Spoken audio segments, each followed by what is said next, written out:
The rain had been falling since late afternoon, the kind of soft October rain that painted everything in reflections. Maple Hollow was dressed for the season. Porches lined with pumpkins, storefronts glowing amber, and the scent of cinnamon trailing from the bakery at the corner of Main and Willow. The whole town looked like it had stepped out of an old photograph. Emma Reed stood beneath the striped awning of Hartwell Books, watching the streetlights shimmer through the drizzle. Closing time. She flipped the sign on the door, turned the key, and lingered a moment. She loved the way rain softened the world, how it blurred edges and made everything feel suspended, as if the town was holding its breath. Down the street, the annual Halloween festival was in full swing. Music drifted from the square, mingling with laughter and the squeak of wet sneakers. Emma thought about going straight home, making tea, pretending not to feel that familiar ache of solitude. But the glow of the festival lights pulled at her. Maybe just for a little while. She tucked her scarf around her neck and stepped into the rain. The square was alive. Lanterns swayed from tree branches. Jack-o'-lanterns smiled crookedly from every railing. Children in costumes darted between stalls while parents called after them, their voices muffled by the rain. A small band played an old swing tune beneath a canopy of string lights. Emma moved through it all quietly, letting the rhythm of the night guide her. She bought a caramel apple she wouldn't finish, watched couples share umbrellas, and tried not to notice how the chill crept into her gloves. That's when she saw him. Across the square, a small coffee truck sat parked beside the fountain, its windows fogged, its roof dripping with rain. Behind the counter, a man in a dark flannel shirt was struggling with a flickering bulb. Each time it flashed, his face appeared for an instant. Tired eyes, kind smile, a streak of flour on his cheek. The light sputtered again, and he looked up. Their eyes met. For a heartbeat, the noise around them faded. The violin softened. The rain slowed. Then the bulb went out completely. Emma smiled despite herself. He noticed. "Guess I'm serving coffee by candlelight tonight," he said as she approached. His voice carried warmth, roughened at the edges by late nights and caffeine. "Could be worse," she said. "It's good ambience." "You think so?" "Sure. Everything looks better under bad lighting. Especially people." He laughed, a real laugh, the kind that shakes the rain from your shoulders. "I'll take that as a compliment. I'm Daniel." "Emma." "Well, Emma, you just earned yourself a free cup of coffee." "You don't have to, I insist. I need to test whether my ambience makes it taste better." She accepted the steaming cup, noticing the doodle of a little ghost on the sleeve. "Happy Halloween," he said. "Thanks." She took a sip. "This might actually keep me awake till Christmas."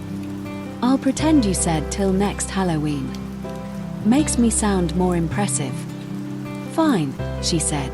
"You win." They talked while the festival swirled around them. He told her he'd grown up here, left for the city, and had just come back to help his parents run the bakery. She told him about the bookshop, about how her dad used to read aloud on rainy nights until the power went out and they'd finish stories by candlelight. "Maybe that's why you like flickering lights," he said. "Maybe."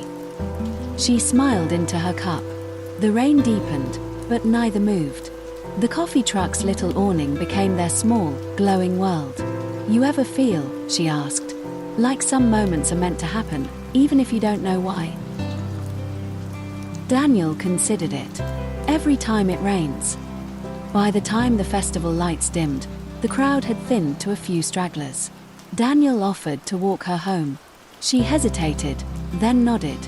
They strolled past the old cinema, past porches dripping with wax from melted candles. The puddles mirrored the pumpkin lanterns, turning the whole street into a slow-moving river of orange. At her gate, they paused. "This was nice," she said. "Yeah, it was." A small silence settled between them. Not awkward, just full. "Maybe next time," she said. "I'll bring you a book. Only if I can repay you with pastries." "Deal." He smiled, tipping an imaginary hat before walking off into the rain. Emma stood there a long while after he was gone. When she finally went inside, she noticed something written under the doodled ghost on her cup. "Some things begin when the lights flicker. Sometimes, love doesn't arrive with fireworks. It comes quietly, in the calm between raindrops, in the look between two people who don't yet know they'll matter to each other. If you've ever felt that, you already know what love sounds like. And if stories like this make you linger a little longer, you're in good company. You're listening to Love and Us, where hearts find home in the softest corners of the world. The next morning, the festival was gone. The square looked ordinary again, just puddles, confetti, and the scent of damp leaves. Emma walked to work with coffee on her mind. She half expected the truck to be gone, but it was there, only now with a line of people and a fixed light bulb. Daniel caught her eye through the crowd and raised a cup. She waved back, cheeks warming. That day became another, then another. Their mornings turned into a rhythm, his coffee before her opening bell, her book recommendations folded into napkins. He learned she hummed when she read. She learned he whistled when he needed dough. He started sketching again. Small pencil drawings of the shop fronts, of hands, of rain. She started believing again, in beginnings that didn't need explanations. November rolled in cold and clear. The town prepared for its annual pumpkin moon dance, a local tradition held every year since forever. Emma had never gone. Too many couples. Too many memories. But this time, when Daniel asked, she didn't say no right away. "I can't dance," she admitted. "Good," he said. "Neither can I." The night of the dance shimmered. The square glowed under lanterns shaped like moons, and the band played slow, honey-sweet jazz. People twirled under umbrellas. Children ran with sparklers. Emma wore a cream cardigan over a blue dress, hair pinned loosely. Daniel waited by the fountain, nervous hands in pockets. "You came," he said. "You asked." They laughed. The first song was clumsy. They stepped on each other's feet, apologized, and kept going. The second song fit better. By the third, they'd found a rhythm, not perfect, but theirs. When the final note faded, he leaned close enough for her to feel his breath. "I was going to leave again," he whispered. "Before that night at the festival.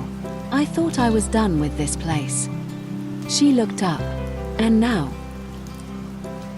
"Now I don't want to leave." The rain returned, soft, glimmering under the lanterns. She laughed as he pulled her closer. The town around them blurred into golden light and quiet thunder. When he kissed her, it wasn't dramatic. It was simple, certain, like coming home. Over the next weeks, the rhythm of life continued.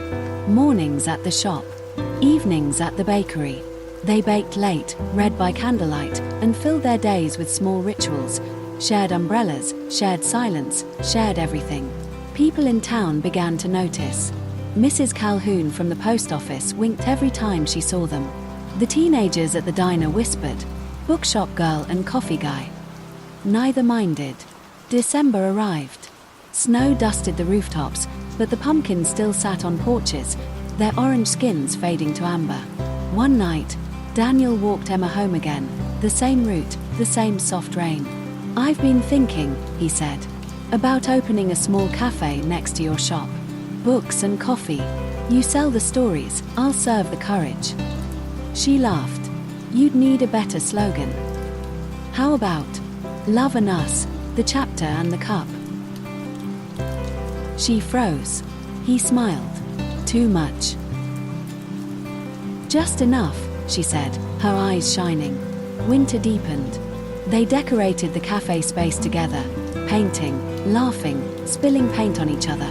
By New Year's, the sign above the door read, "Pumpkin Moon Cafe and Books." On the first morning, Daniel handed her the first coffee.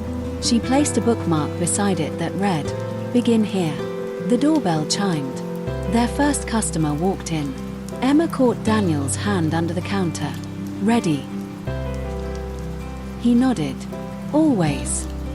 Sometimes love begins in the simplest places. A rainy festival, a broken light bulb, a cup of coffee handed to a stranger. It doesn't always roar. Sometimes it whispers. And if tonight's story reminded you that even in the quiet, hearts can find their way back to warmth, stay close. There's always another story waiting beneath the pumpkin moon. You've been listening to Love and Us, where every heartbeat tells a story.